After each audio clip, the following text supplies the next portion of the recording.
All right, time is 5:38. The forecast not going to be a thief of joy as we go into Thanksgiving. Actually looks pretty nice for the holiday. That's right. I'm really glad the rain was yesterday and not tomorrow, because if that was tomorrow or even today with all the travel, man, that would have been a disaster. But it is moving out. We're looking at much better weather and the sun coming up here in the next hour or so. 7-11 is when it officially rises, setting tonight at about 5:30 as we look live over downtown. We're looking to the east this morning, so that is where the sun will rise. 61 now in Macon, 63 in Warner Robins, 55 over in Thomaston, 59 in Crawford County this morning, and in Taylor County, 60 waking up in Monroe County, 61 over in Gordon, and 62 in Cochran this morning. So here's the radar. You can see the last of the showers pulling out of central Georgia, still hanging on to it in the Swainsboro area over near Soperton, down near Montgomery County and Toombs County, Vidalia, that region. But the front coming through and it's pushing it all away, so it's not going to last that much longer. If you're headed over to South Carolina in the next little bit, I think you could still run into showers. You can get there fast enough to still run into showers,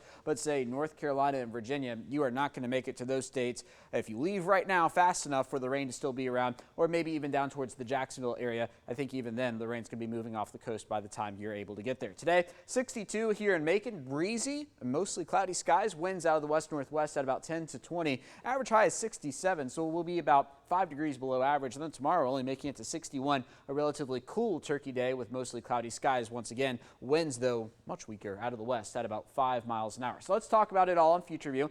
We're going to dip down into the 50s this morning, shortly before sunrise, and then begin to warm up from there.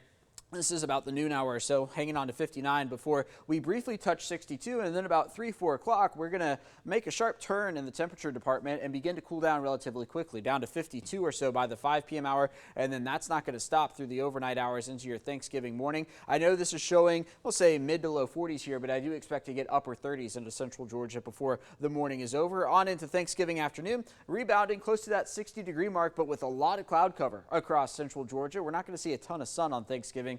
And then once we get into the night into Black Friday, we're waking up to the mid-40s before we're back into the 60s for Friday afternoon and evening. And if you're traveling today across the United States, I think it's a fairly good travel day. You're getting that front off the coast. And then once we get into Thanksgiving tomorrow, there's 5 p.m. there. I think we might run into some issues maybe over the Rocky Mountains. However, the eastern two-thirds of the United States looks okay, and that's going to remain the case through the weekend as well. So some welcome news on that front. Driving on the roads in central Georgia today, your hour-by-hour forecast. Again, expect to dip down into the 50s over the next little bit before we make it to 62 later on this afternoon. And then we see that sharp turn in the temperatures and begin to cool down once again. Here's your 7-day forecast. So below average for the next 7 days across central Georgia. Again, it should be around 67.